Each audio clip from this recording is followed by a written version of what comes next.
few weeks ago on my social media, I put up ask me anything. You know, you can ask me anything and I'll just answer it. And here's the video. But first, I'm gonna do some steady state intervals.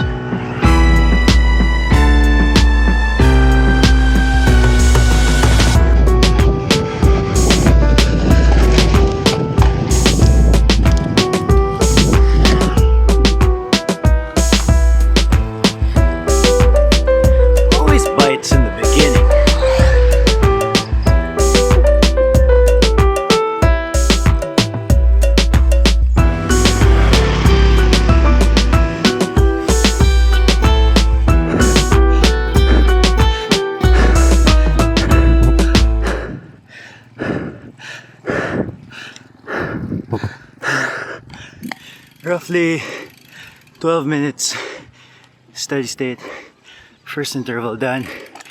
Quickly answer a few questions. Alright, from Farts Unknown, what's your longest ride so far? Also, dream biking destination.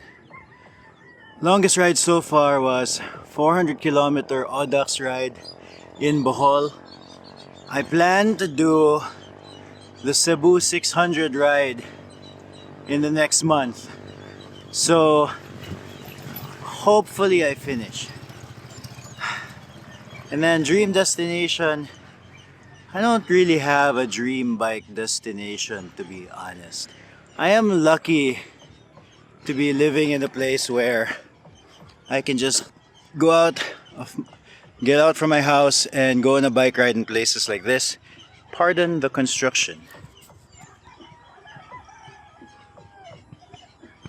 From Cebusano, should I put suspension on my gravel bike? If you asked me 3 or 4 years ago, I would have suggested not putting suspension on your gravel bike because you wouldn't need it. But after my experience with the Fox suspension gravel fork, I am changing my tune a little bit because honestly there are so many routes where the gravel fork is just more fun to use than a rigid gravel bike. So the suspension just makes it more fun, especially when you're bombing down dirt roads, bombing down like these fire roads that can be quite bumpy. That's my experience in the ultra gravel. I really honestly felt like I had a big advantage. Ultra gravel was this 240 kilometer off-road event, and I felt like I was able to easily overtake people on the bumpy gravel sections because they would freewheel over the bumpy stuff and I could just easily pedal through it. Depending on the terrain that you are going to, I feel like the suspension is pretty useful. Okay, let's continue the intervals.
Crazy how slow it took me to get up there and how fast it took me to get to my starting point. I don't know, I kind of like the hill, but it is just a little bit too steep for the steady state intervals. Just a little bit. But I don't know. Not a bad hill to do it. More questions when I'm done with the third one.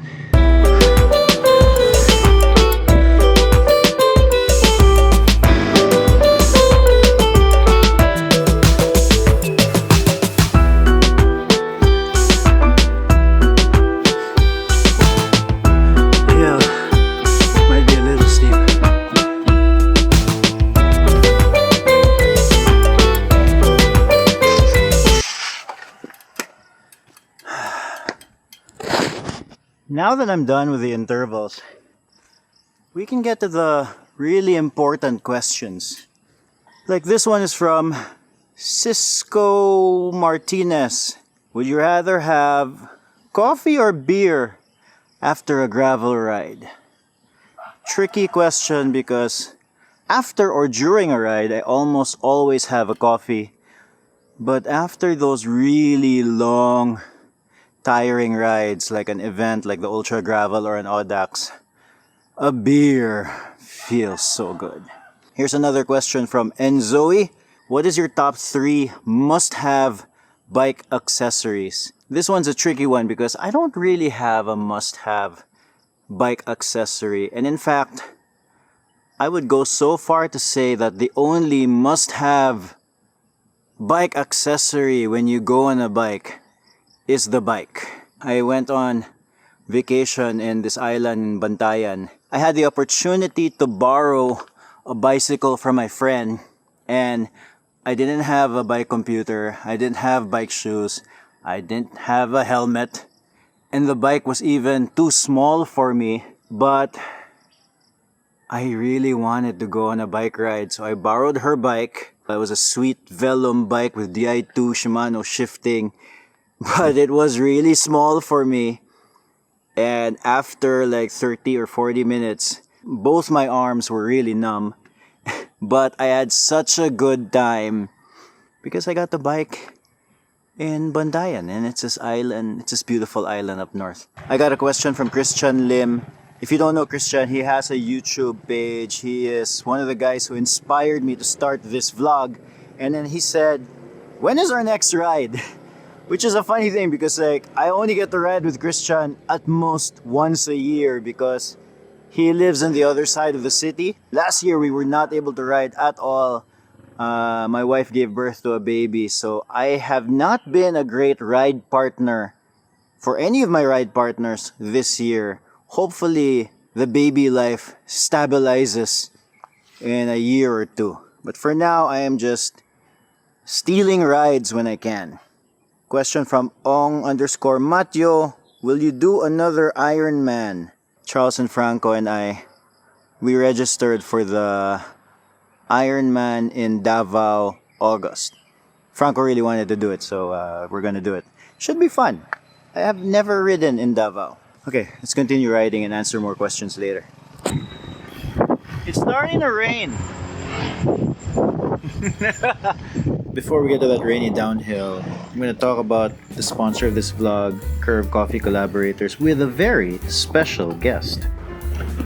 You in the video? Okay. Hand me those. Hand me something there. Hand me the brown bag.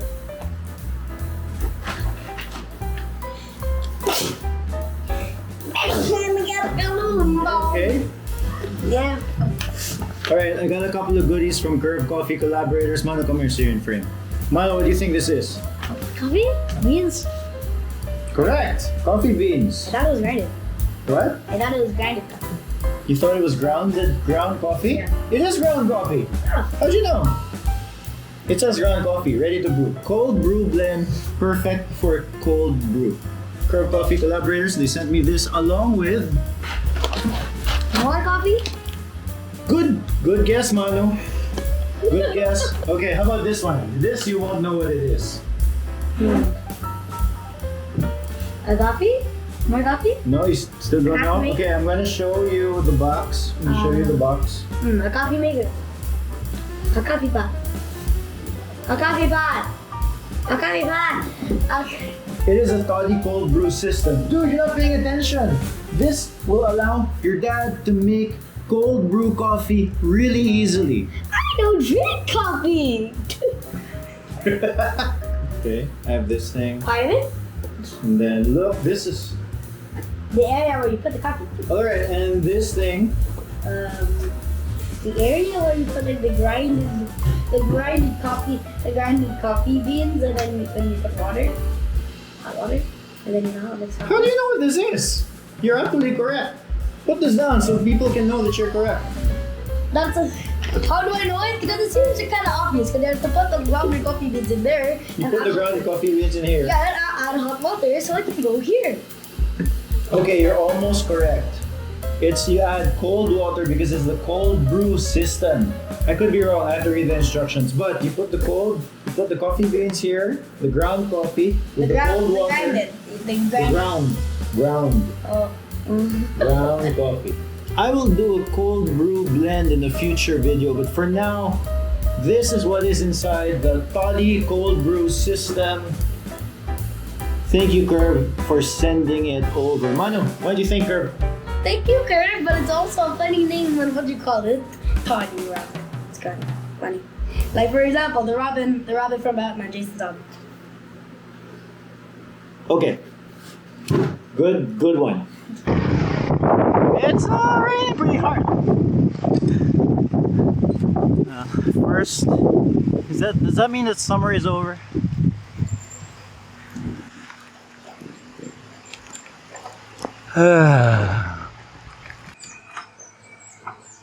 Okay, it stopped raining for a bit, so...